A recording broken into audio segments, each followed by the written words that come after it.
recovery. Lifestyle total like-for-like sales rose by almost 15% in March, which is really great, positive one for total lifestyles, and the first real positive growth since November 2020. And I think what's really exciting is, let's look at Bank Holiday Monday. People are going to real live shops. Footfall numbers were up by over 500% year on year. Across shopping centres, high streets and retail parks. And this bodes really well for UK retail. And indeed, many people have stated that we're seeing the era of the high street, with all of us wanting to shop and work in our local communities. And of course, garden centres have been open throughout and have been really reporting roaring trade.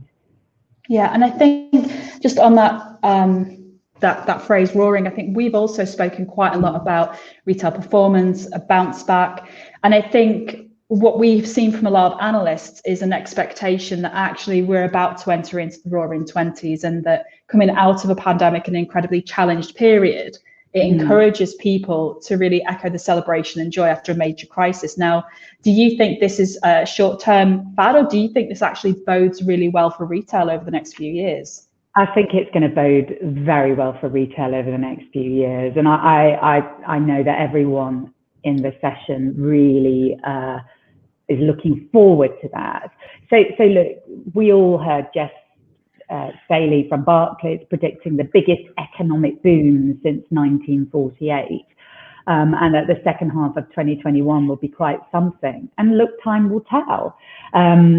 We know that consumers have pent-up spending power. And again, anecdotally, our suppliers are telling us that Autumn Fair, Glee and Moda will be the time not only for immediate delivery for the golden quarter, the last quarter of the year leading up to Christmas, but also for forward ordering.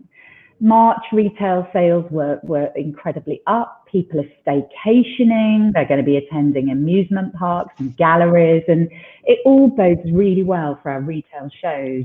As we start venturing out and about, we're buying new outfits. People have been treating themselves to luxury items, completely redoing the interior of their homes and indeed their gardens. And as I mentioned before, localism is very important. Shopping from your local garden centre or your local high street cook shop. For me, Cooling's garden centre is very local to me. Previously, I wasn't shopping there, but I've been very loyal to them. I'm only buying now from my local high street independent stores.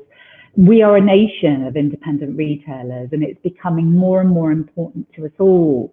These trends are set to continue as we really want to buy products and collections that reflect our individualism.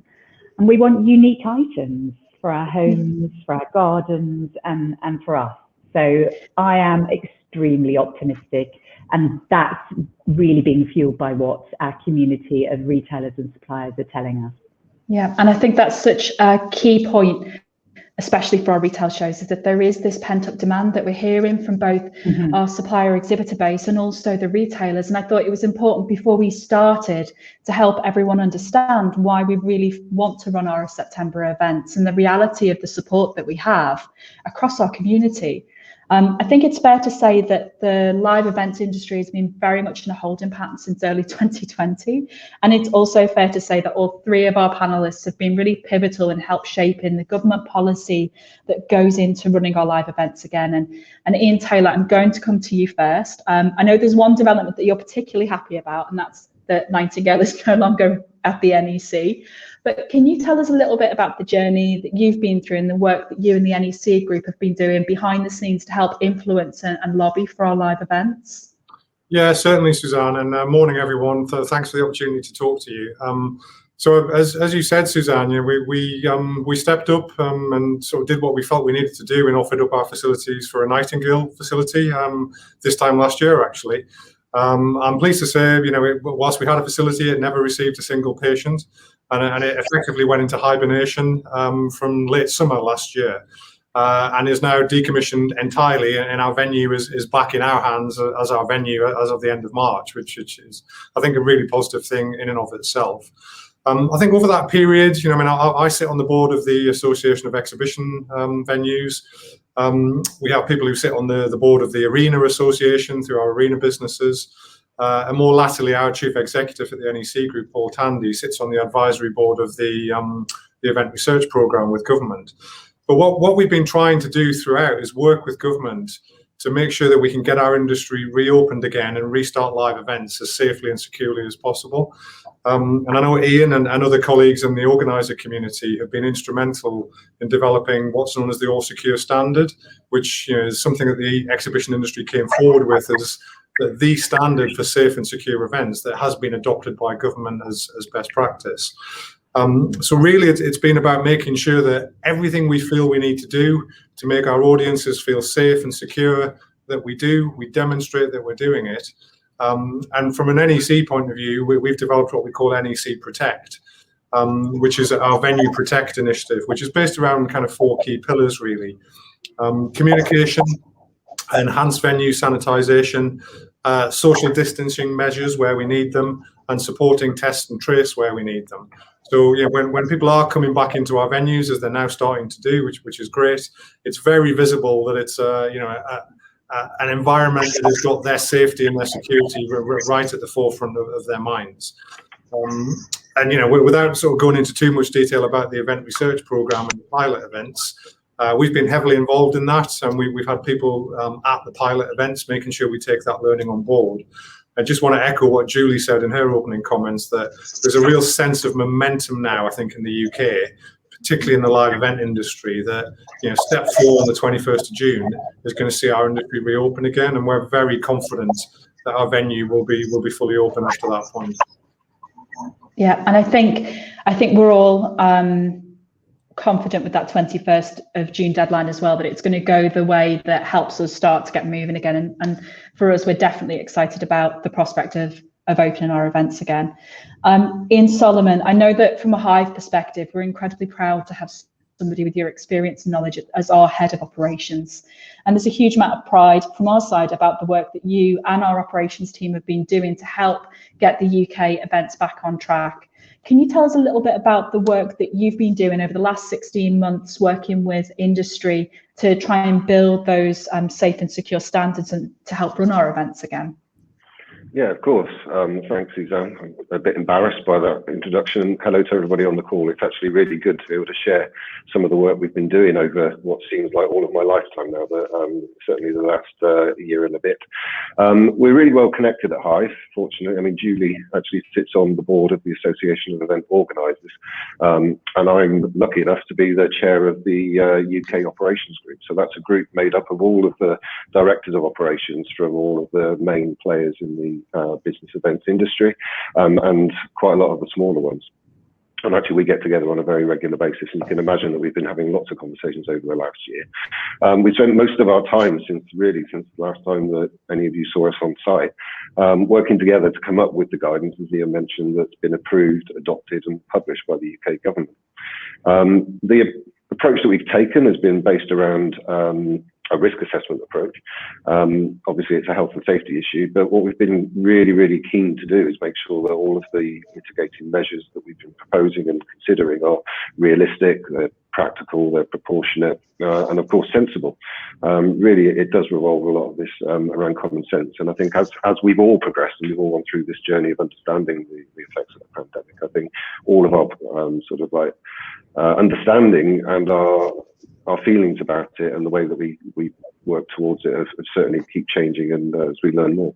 The risk assessment guidance for organisers that has been published now was actually developed by our team here at Hyve. So we've been really, really on, touching putting the information together. It really has been something that's been based on work done through this office. And it's really becoming the mainstay for the planning work for all of the UK organisers, which is great for us. Now, through the connection with that group, we've also played a key role in staging a pilot event. So under under the sort of like the cloak of darkness, we actually did put an event on last September called All Secure Expo, and that ran at the BDC in Islington, and we were able to really use that to trial a lot of our mitigation measures and many of our suggestions. So things like contactless registration, wider gangways, cleaning routines, contact tracing, hand sanitizer stations, all of that sort of things. And we did that with an invited audience, which included senior members of DCMS, and from Public Health England, who came to witness what it was that we were suggesting. They left very, very happy indeed. They didn't actually suggest that we did anything differently. They were really pleased with what we put in place, and actually said that they would take some of our measures and suggest them in other environments, such as retail or working spaces, etc. And of course, we're also running events elsewhere in the world. So all of the measures that we're proposing that we'll do in the UK, we've already had a chance to test those out in our events that are already running in Russia, in Ukraine, in China, in Turkey, and so we've already been testing them. So we're really, really confident that we're able to run safe events and make our environment safer than sort of anywhere else that you go in society, really. Yeah, and just to follow on from that, and Ian Taylor, I think the same question is going to be coming to you in a second, but obviously those test events are in September, and we've seen quite a few live events, test events take place in the last few weeks. Would you say that there is a genuine shift in the impetus to get from government to get things moving within our industry? Have you noticed this shift in gear with the conversations and the agencies that you're involved with, Ian Solomon? Sorry, I thought it was going to Ian Taylor. Yeah, I'll come to Ian Taylor next. No, absolutely. Yeah, there is an impetus. I mean, the fact that, the CEO of our association is sitting around the top table at the moment with the UK government. The chief medical officers, the chief science officers, etc. They're engaging with us. The light at the end of the tunnel seems like a really, really long way away. But actually, that we're now getting some serious interaction, and that really does indicate that things are moving in the right direction. People are aiming for June the 21st. The inside line seems to be that is a very, very realistic date for the opening of live events again. And we're also hearing from other associations and other bodies. So the Contractors Association, ESSA, are reporting now that the incoming orders, the bookings that are going through to contractors from organisers, from exhibitors, are really, really ramping up since the roadmap was developed, really. And so, it's the impetus is there. We're moving in the right direction, and it's June the 21st is the date to look for. Yeah, and Ian Taylor, sorry about the confusion around the question, but obviously you, from a venue perspective, are seeing green shoots and great signals as well. Do you think the tide has really turned and there's that genuine will from government to get our industry up and running on the 21st? Definitely. I think government absolutely recognises the economic importance of live events. They're marketplaces where people come together to trade and to do business. And if we are serious about kickstarting and restarting our economy, then live events in every sector have a huge role to play. So as I said earlier, our chief exec, Paul Tandy, sits on the advisory board of the ERP. There is a definite desire and will from government to get live events, face-to-face environment up and running again. And we are certainly seeing that momentum come through with our customers as well. So we're seeing lots of inquiries coming through for live events, actually from the 17th of May, and not just the 21st of June, because we'll be running events for 1,000 people after the 17th of May. So I think there is real momentum behind us now. Clearly we need to continue to keep that momentum going, but I think we've got every reason we can to be confident about that. No, and Julie, I think echoing to our point earlier where I asked you, has there been a real shift from a customer perspective? I know you've been spending a lot of time with retailers to really understand they're wanting to come to our events outside of just to touch and feel product. What do you think is really driving it from our customers' side? Well, it's been quite phenomenal, Suzanne. All of us within retail and fashion, we've been spending time with retailers, particularly in the opening week of retail, that genuinely going out every other day, someone's going out to meet new retailers. And what we've found is that people just cannot wait to get back to live events. Sarah Laker, for example, who's a retailer of stationery supplies, shared that stationery is such a tactile and personal product. She said you need to get your hands on it, to feel it, try it, breathe it in. And that one of the biggest challenges during the pandemic has been sourcing new product without being able to see it in real life. And she can't wait to get back to Autumn Fair. And our community is telling us that people are more likely to buy product when they've seen it in person. I mean, that's just anecdotally from what our suppliers and retailers are telling us, but also research backs that up. KPMG has said most people prefer to see, experience and test products in person before buying them, particularly if you're buying them in large scale. And what we know is that Matthew Ning has been out and about, the event director for Glee, and his team seeing garden centres. Most garden centres have been open throughout lockdown. They simply don't have time to source products online after a long day with customers. And the beauty of our trade shows is that you can see thousands of new products all in one space. And the echo that we've heard from retailers over and over again, and your team, Suzanne, have spoken to hundreds of retailers in the last 3 months. But what they've said is they feel really awkward going to showrooms. Going into a showroom for most retailers is making them feel like they're a hostage customer, like they have to buy, even if they don't like the product. So they're sort of having to make excuses like, oh, I've got to pick up the puppy from doggy daycare and make a swift exit. Whereas at a trade show, you can hop from stand to stand, feel no obligation to buy. So look, people are really wanting to get back to the live events, obviously in a safe and secure way, and that's absolutely what we're here to do.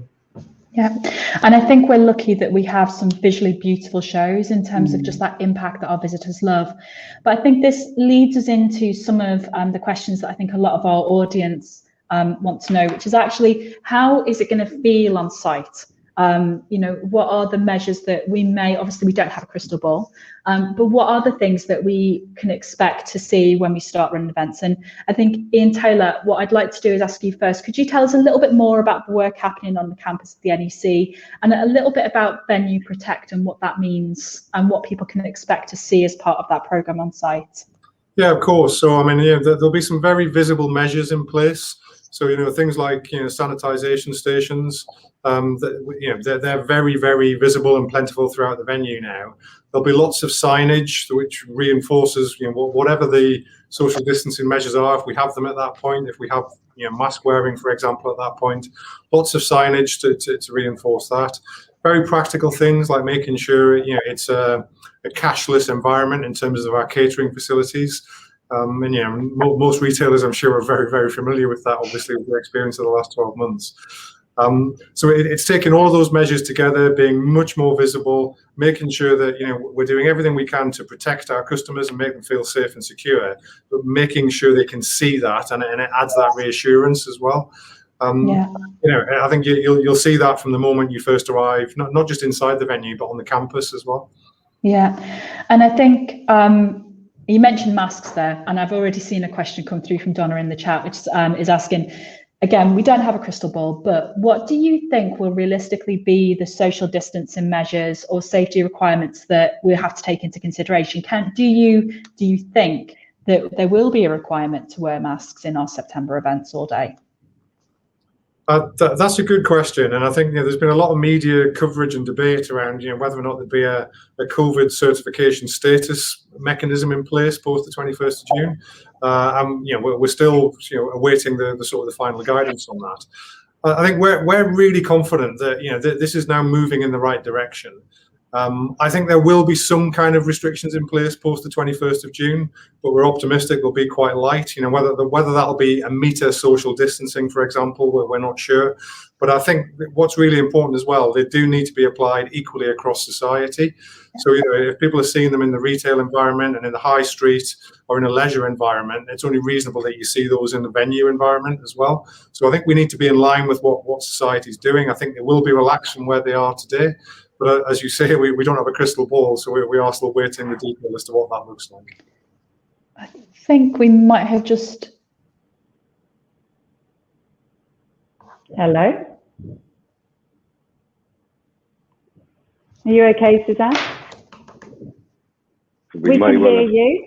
We may well have lost Suzanne. I think I know what she was going to turn her mind to what we're going to do at our events. So within the halls, obviously, what we've been working very closely with Ian's team. Hopefully, I'm back. You are back, Suzanne. I've taken the conversation on. Thank you, Ian. So, obviously, I mean, myself and the team here at Hyve and Ian's team at the NEC go back many, many years. We work very, very closely together, and I hope everybody will understand that our events take safety and security incredibly seriously, and that, of course, hasn't changed. So where Ian's team leave off in the public spaces and the accepting of people onto site and the journey, the exhibitor journey and the visitor journey through to the halls, we're obviously going to extend that into the halls. But again, as Ian just said, we don't have a crystal ball. What we do know is what we had proposed to do last September. You know, at that point in September, the social distancing requirements were 1 metre plus, and that plus was mitigating measures. So that's what we're introducing. We believe that a lot of those measures will be very, very different by the time we get to next September. The vaccination programme has been a real game changer for us, and all the measures are designed really to try and reduce transmission. So on the basis that transmission in itself will be seriously reduced by that point, even further than it already is now. We'll do everything that we need to do in terms of making sure that all of the risks are even less within the halls. So in September, if we were putting the event on last year, we would have seen everybody in masks, we would have seen everybody at 1 metre distancing, we'd have seen a lot of things that actually we all believe that won't be the case. We're all waiting with bated breath, as Ian said, for the outcomes of the events research programme.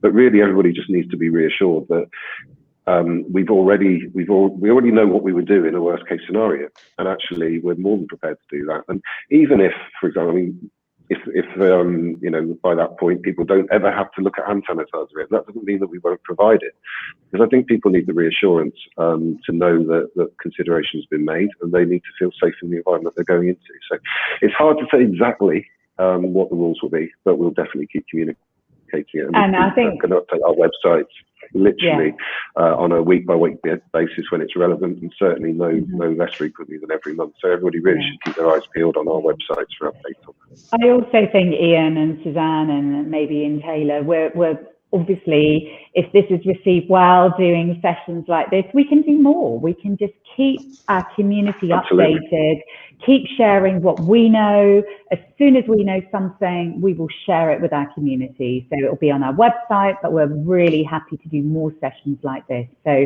I think it's going to be really a constantly moving thing. And many of the retailers and the suppliers will be working with us to ensure we have the latest guidance.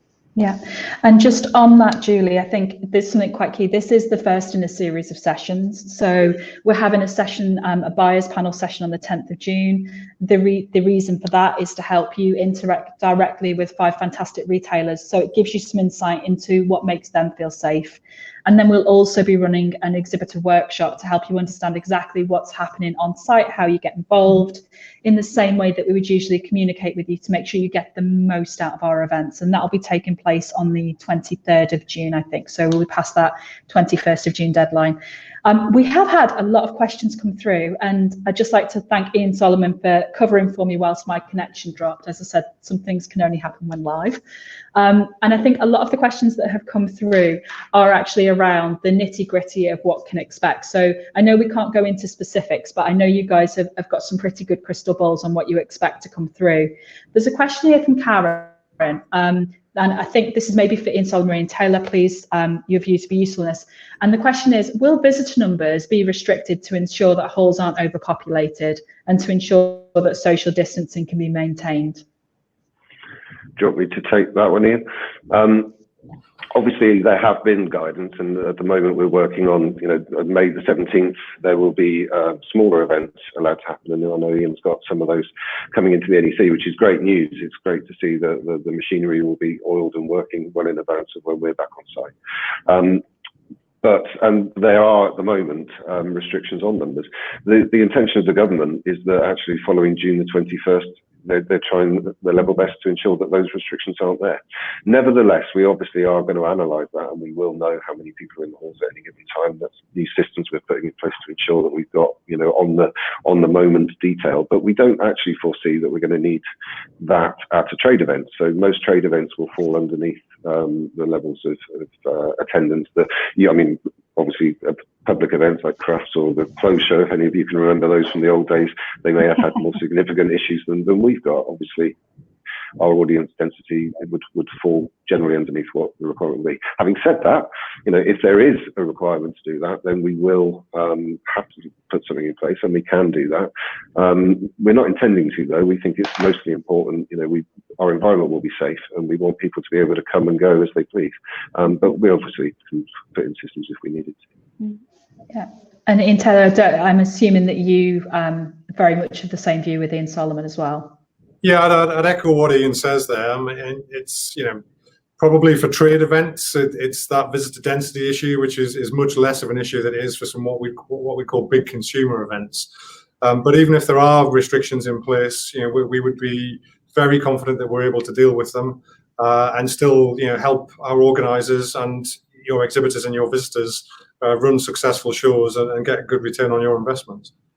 Yeah, there's a few questions around stands and products, and I know we touched on this yesterday when we were chatting around how do people manage samples and products? How should they? Is there something they should bear in mind for? We want to, obviously, visitors and buyers want to pick up, they want to touch and feel the products.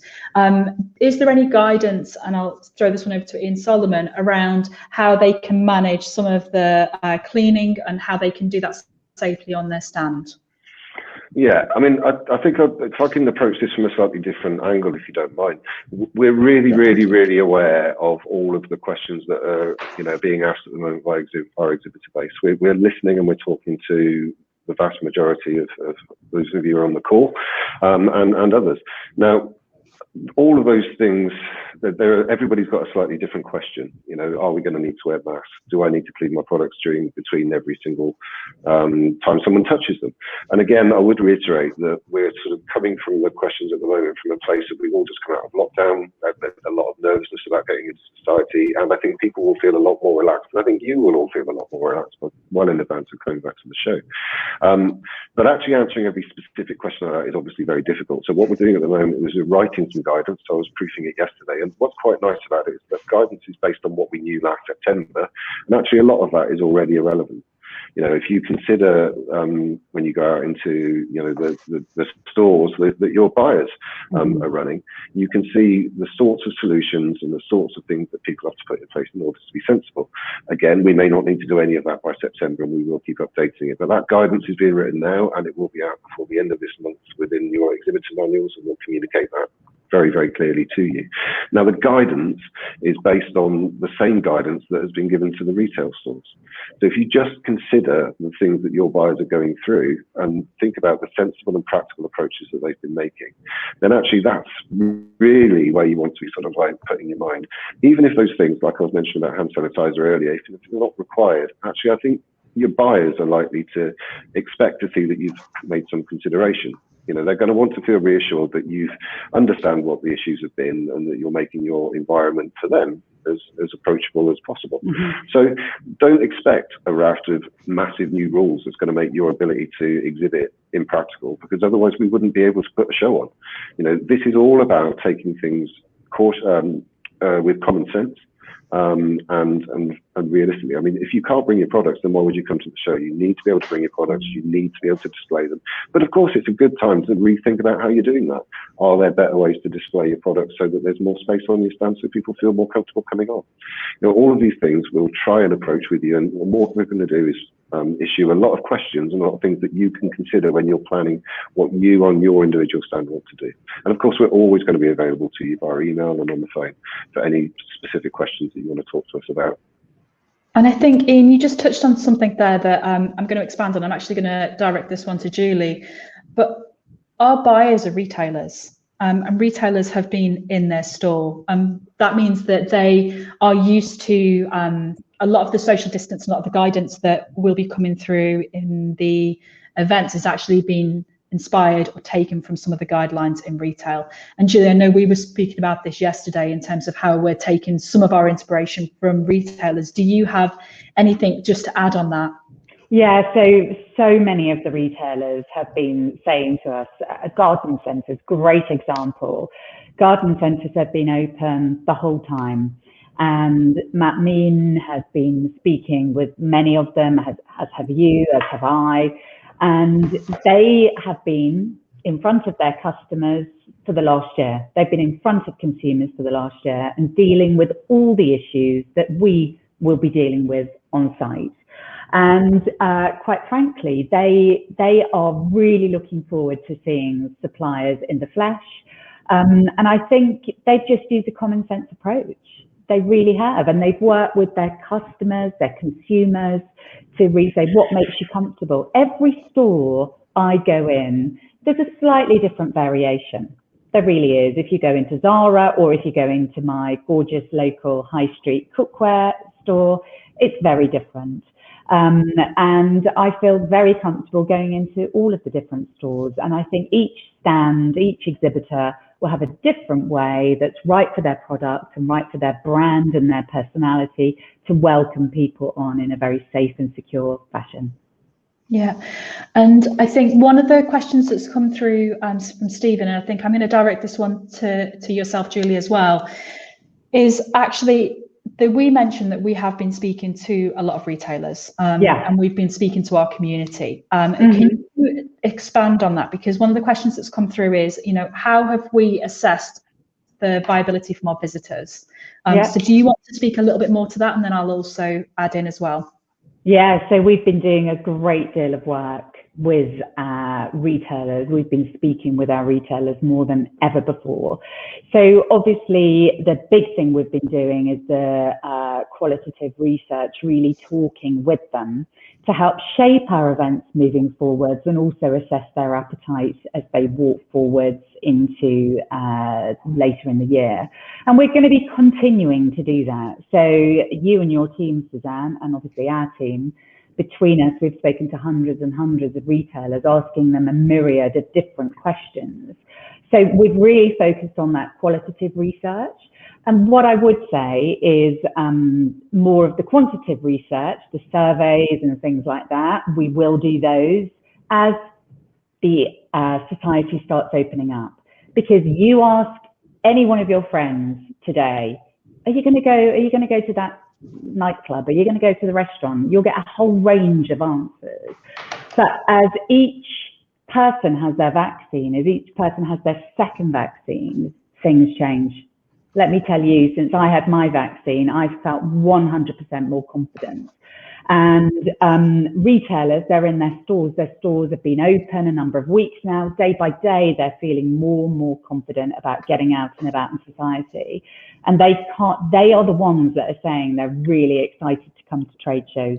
They're in front of consumers all day long. Their stores have been open. They want to see people in the flesh, so they want to come to trade shows.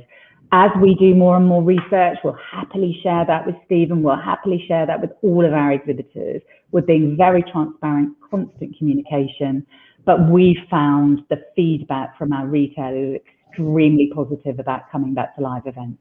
Yeah, and just to echo Julie's sentiment, me and my team have spent the last 3 months doing nothing but speaking to retailers. We have spoken to literally hundreds of them, and even as of this week, we've just closed a survey, a quantitative survey with our Glee audience who look at garden centres to understand how they are buying. And this isn't a biased comment, we will be releasing these responses, but overwhelmingly, buyers will want to get back to seeing product. Yes, they've adopted new habits around online buying, those may continue, but I think every buyer that you speak to will tell you that nothing beats the touch and feel of product, especially if you're investing in thousands of SKUs with a particular supplier.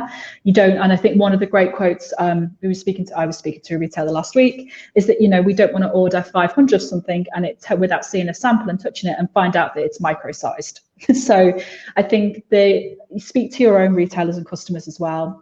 They do want to get back to normality. And I think Autumn Fair and Glee in September are very much seen as going back to a normal way of operating and a normal way of buying, that obviously the online methods enhance, but there is absolutely an appetite. I think we've covered off most of the questions, and I'm conscious we've gone a little bit over time. What we can do, Suzanne, is absolutely all the questions are being noted by our team. We'll get back to each and every one of you with answers to your questions. My team at Hyve have been working throughout the last year, speaking with customers, speaking with suppliers, speaking with retailers. We're here Numbers are all on the website. You've got our email addresses. We really want to speak to you on a regular basis and answer each and every question that you have. And we will continue to do that. It's about communication, transparency, and working together as a community to get the economy back, to get the industry back, and to refuel retail, which is what we're doing. So we're very much looking forward to working with you all. And one last question for all of you. Obviously, getting back, we've all missed live events. And I think anybody who'd said to us a few years ago, what's the thing you're most looking forward to? We say, I want to go to the EDC. I think we're all looking forward to those live events for different reasons, and not just the 10,000 steps a day. For each one of you, what would you say is the one thing that you are most looking forward to when events reopen? I'll start with Ian Solomon. Great. From my point of view, and obviously from the operational point of view, I just cannot wait to go back into the halls. That first day of build-up when we take the keys off Ian's team and we walk into that empty hall and just imagine what's going to sort of like go in front of us in the next 2 weeks. I am so excited about working together with all of the contractors, with the exhibitors to put this event on, and also to see that door opening on the opening morning. The main thing about it for me is that I think that this break, however unfortunate it's been for all of us and however devastating it's been for all of our communities, it will allow everybody to reassess the power of live events. And I think everybody is going to reapproach the events with a real vigor and a real excitement. And that's what I can't wait to see. Yeah. And Ian Taylor, the same question for you. Sure. I mean, we're really proud of what we've done with our venue and our campus over the last few years, but the reality is it's nothing without people. So for me, the biggest thing that I'm looking forward to is welcoming back organisers, exhibitors and visitors coming together, and that magic of live event, whatever it is, whether it's making sales, making connections, but it's doing it in a way that's so much more powerful than any other channel, and feeling that energy and that buzz. So it's welcoming back the people. That's the thing I'm looking forward to hugely. And Julie, we were speaking about this earlier, but the same question for you.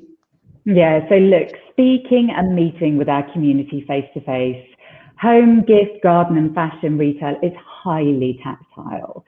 Again and again, retailers and suppliers have said to me that they've desperately missed live events. And our September shows, Autumn Fair and Glee at the NEC, and our other UK events, Scoop Loves Pure, will enable retailers to immerse themselves in the product from our wonderful suppliers that they love, and indeed discover many new suppliers, which we know leads to long-lasting trading relationships. So we're very much looking forward to creating an experience that has the right balance of safety, excitement, commerce and community. And I, for one, simply can't wait. Fantastic, and a great note to end the session on.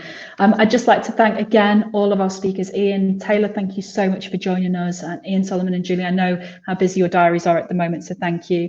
For our audience, any questions that we haven't answered, and even the ones that we have, we're going to answer in full in writing, and we will follow up so that you get the answers that give you confidence. As I mentioned, our next session in the series on the 10th of June, and that's with our buyers. So you can hear from a number of retailers in terms of how their buying habits have changed and what they're looking forward to at the shows. And then don't miss our exhibitor webinar on the 23rd of June, where we'll be going through the specifics of the show and how you make the most of it. But I'd just like to say thank you to everybody for joining us today, and hopefully we'll see you soon. Bye. Bye. Thank you very much, everybody. Thank you, everybody. Thank you.